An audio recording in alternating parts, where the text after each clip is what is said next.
It's the Mid-year Freakout Tag! Welcome! If you are new here, my name is Catherine, and I'm here to talk about books.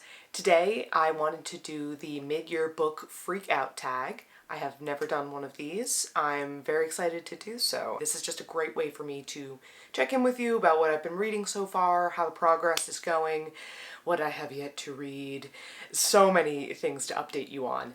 This tag is very popular. I feel like there's tons of variations of it, so I've kind of cherry-picked what I wanted to put in this video. I mostly took it from Carolyn Marie Reed's, who's someone I watch regularly. I liked the questions that she had in hers, and I know she modified hers, so I took some of hers, but I added another one in. I kind of just went like, this might be not exactly like all the other ones that you have seen, but it works for me. You know, it works for me. So that's what we're gonna do. I'm so excited. So excited to talk about some books. Also, how are you? How are you doing? Before we start, how are you doing? Thank you to everyone who has subscribed. We've reached 500 subscribers. Woo woo woo woo woo woo, which feels great. So if you have subscribed, thank you so much. You're the best. If I see you in person, I'll give you a big hug. Or if you're not into hugs, I'll just give you a polite handshake. But if you are watching this and you've never subscribed or you've never watched any of my videos, come hang out. It's a good time. It's a fun time. If you were that weird little kid who liked to read abridged classics on the playground, you've come to the right place. You're home. Anyway, let's get to this freakout tag. The first question I have is best book of 2024 so far. That is so hard to pick. I can't just pick one book because I've read such great books this year. I've read some like 4 or 5 stars. I've really had some good luck this year. Is it luck or do I just know how to pick for myself? I don't know. I've read some great books this year. So can you? My phone just doesn't want to stay there. So I've picked 2 that are contenders right now for my top book. Come on up. So far, the best 2 books that I've read, I have to say, are Know My Name by Chanel Miller and James Baldwin's Giovanni's Room. These 2 right now, they're up for the best. The writing, it's just everything about these. The characters in this one, how the plot develops, the existential nature of this book, and how it's so effortlessly woven into this very short but very powerful story. It's up for it. And then a memoir. I feel like I've read a million memoirs this year. I just really am gravitating towards them and like them, and this one by Chanel Miller is just incredible. If you don't know this, this is Chanel Miller, who was the victim of the Stanford rapist Brock Turner in the late 2010s. Was it the late? Yes, it was in 2016. It's just incredible. Incredible writer, incredible story, incredible strength, just all around an entertaining but also very saddening read. These are my babies. These so far have been the best ones, I think, of 2024. Next is new release you haven't read yet but want to. I'm not huge on new releases. If you haven't noticed, I'm reading stuff that is older than dirt. So I don't like keep up on new releases that much. However, this year Wandering Stars by Tommy Orange came out, and I really want to read this. This is sort of a continuation of some of the characters that were in There, which I read last year via audiobook, and I really loved the audiobook, really loved Tommy Orange's voice, loved the multiple perspectives and narratives, and just thought that it was saying things that I never read before in a book. I just liked the perspective from a Native American author. So I really liked There. So the fact that there are characters from There in Wandering Stars made me really want to read this book. Will I be able to read it? Ooh, I've got so many books that are on my TBR that I don't know if I'll be able to get to this one, but it's up there. It's definitely up there, and I just still have to get my hands on it as well. I haven't bought it yet because she's new and she's pricey. So I haven't bought it yet. It's a beautiful cover, and I just want to keep knowing these characters. I keep wanting to go back to this story. So, Wandering Stars. Most anticipated release for the second half of the year. Maybe new editions of Jane Austen books. Again, I don't keep up on new releases that much. Something occasionally on Goodreads will cross my path. I'm like, oh, that seems cool, and I might like put it on my TBR. But right now, I actually can't really answer this question. I don't really have one. Sorry, I read all the old biddies. Most surprising book of 2024 so far. I, for some reason, can't find it, even though I own it. It's Parable of the Sower by Octavia Butler. This one blew me away. I was not expecting to be so moved and to be so impacted by this book, but I was. If you don't know this story, this is a dystopian novel written by Octavia Butler. It's set a little bit into the future for her, even though it's like set in like 2023, 2024 now. And it takes place in California. It's about a group of people who live in a community, and the world outside of their kind of gated community is falling apart. Resources are scarce, water is scarce, and they're just trying to survive. And it's about this one young woman in this community that wants something different. She wants to start a different kind of community and start farming the land. And honestly, I was like, I read it for a book club. I picked it up and I was like, oh yeah, this is like dystopian sci-fi. Like, this should be cool. I was not expecting to be as like, oh my god, this book. Like, this had so much in it and it was so moving and so impactful and so terrifying. I like reading horror and I like watching horror, but this was one of the scariest books I read because it felt so real. It's as though Octavia Butler she's seeing something. She sees something that we don't see. So that book was certainly very surprising because I went into it thinking, oh yeah, I think I'll like this, and I was like, oh whoa, this had so much in it. So, Parable of the Sower. Go read it if you haven't read it. So good. Biggest disappointment of 2024 so far. It's Snow. Do you mind? My phone. I have to say it's Orhan Pamuk's Snow. I was not that into this. I've had this book for a long time. It was sitting on my shelves for a while. I know Emma, who I follow, read this and liked it, and so that's what made me pick it up. And I just put it off for a while, and finally I was like, no, I'm gonna read it when it snows this year. I need some snow, and the second some snow came down, I was like, oh, we're reading it. And I was disappointed. I was just disappointed. I think with this book, I thought I was going to attach to the characters more, and I'm not someone who needs that in every book, but I just felt with this one I was going to, and I didn't. And it was very philosophical and kind of dreamlike, but in a way that just didn't grasp me. It didn't get me. I felt the plot was also a little bit weird and unrealistic. It all takes place over 3 days, and I was like, I don't know about that. Hold for plane. Yeah, this just wasn't it for me. I don't think his writing style really clicked with me.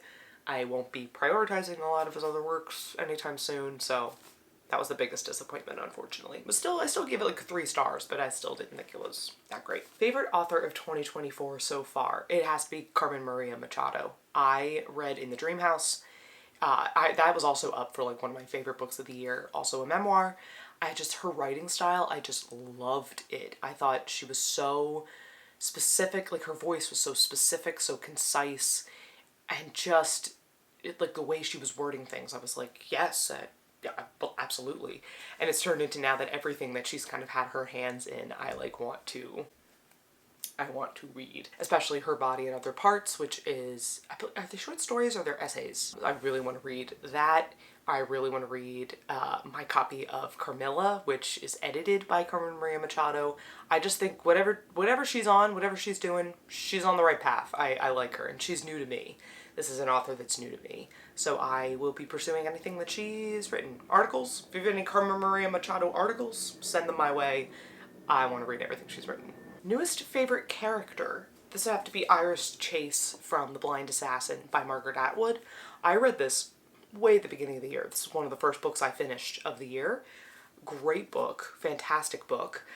This is basically about these 2 sisters. They're living in Toronto. They're living in Toronto, kind of at the turn of the century, going into the First World War, the Second World War, and beyond. This whole story is told by Iris Chase, who is the oldest, and she's just, so you see Iris as like a young girl going into adulthood, and then as an old woman. She's telling this when she's an old woman, and she's just a great character. She feels so real. She's kind of withdrawn, she's a little cynical, she's a little sardonic, but at her heart is like very, very tender and very sensitive, but she's masked it so well, and she tries to mask it to us as readers, but as you're reading you can kind of mine out her real feelings and how she's actually a bit of a romantic. She's like a kind of cantankerous old lady. Like, I just really liked her and liked her voice.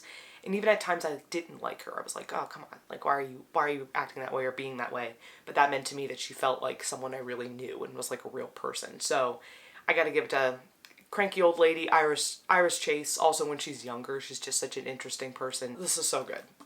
Read Blind Assassin if you have not yet. A book that made you cry. I have to say, of all the books that I've read so far this year, this is the one where I just like had to put the book down and just like sobbed. The content of this book, the struggles she goes through, and the way she articulates it and writes it, also the victim impact statement. If I was in that courtroom when she read that, they'd have to escort me out. A lot of this book is so devastating and hard to read, and just as a woman, as a young woman in America, and a young woman who's in college and remembers when this happens, it just, like, it hits. And if a book also makes me sob, it's like 5 stars. Give you 5 stars. If you make me sob, that's what I want. But a lot of the books I've read this year have just not been like that, but this is the one that definitely made me cry, and cry the most. Thank you, Chanel. A book that made you happy. Also a rare little flower on this channel, because I don't read things that make me happy, which sounds terrible. But I like a thoughtful book, I like a moving book, I like a sad book, but every so often I need something that is a little bit lighter. And a book that made me happy was The Secret Garden by Frances Hodgson Burnett. I had never read this book. I knew the story, I used to grow up watching the movie, loved it, but never read the book, and when I read the book I was just delighted. This was so sweet, this was so hopeful, this was so comforting.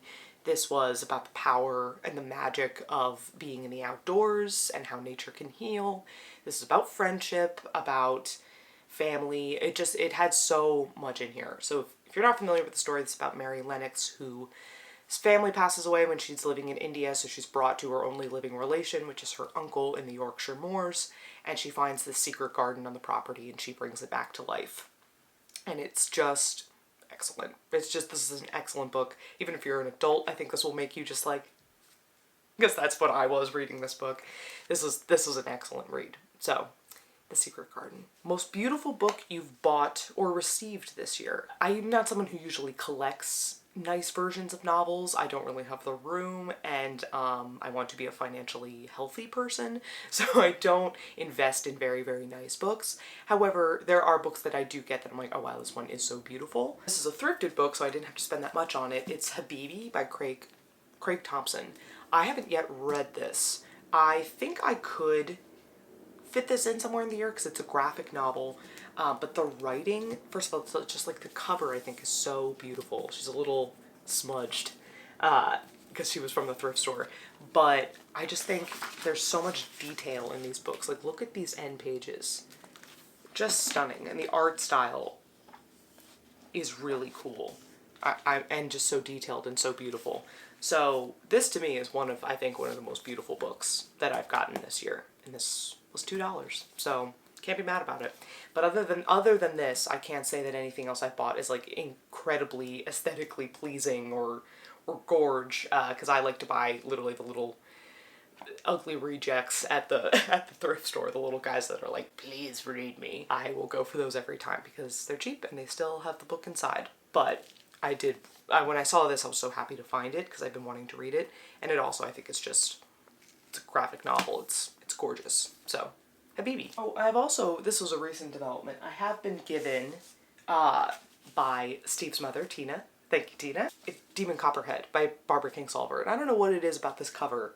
I love the cover of this book. I really do. It's reminiscent of the title pages of David Copperfield, which is what this book is based on. If you see like the original covers or the original end papers of those books, it has David Copperfield, and then it has like little scenes of David Copperfield's life all around the edges. So I love that illusion. It's like a very specific illusion, and I just think it looks really cool. So that gets an honorable mention. Demon Copperhead. I'm so excited to pick this up. I'm beyond excited. A book you need to read by the end of the year.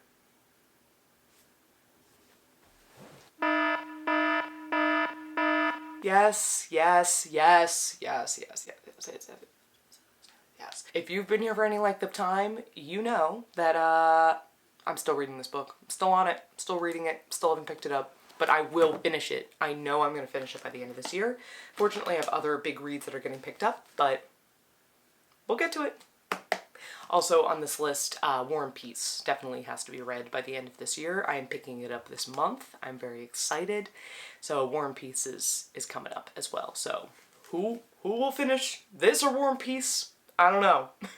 I'm pretty sure I'll probably finish War and Peace before I finish Count of Monte Cristo, unfortunately. I don't know what it is. I will finish it, but just not yet. By the end of this year, you will see me sitting in this chair going, I did it.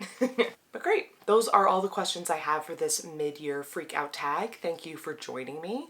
Would love to know your opinions. Have you read any of these books? What are your goals for the rest of the year? What are some of the best books you've read this year? Any and all recommendations in the comments. I love them. I eat them up. They're like little juicy starbursts of information. So please, anything that you want to put in the comments. Always love to hear from you. So like this video, comment, subscribe, do what you want to do whatever you feel like doing, go out and read, go outside and just like enjoy your book in the grass and the beach and go read. I'm gonna go read right now actually. I've got so much to catch up on. So yeah, thank you so much for joining me. And I will see you in the next one.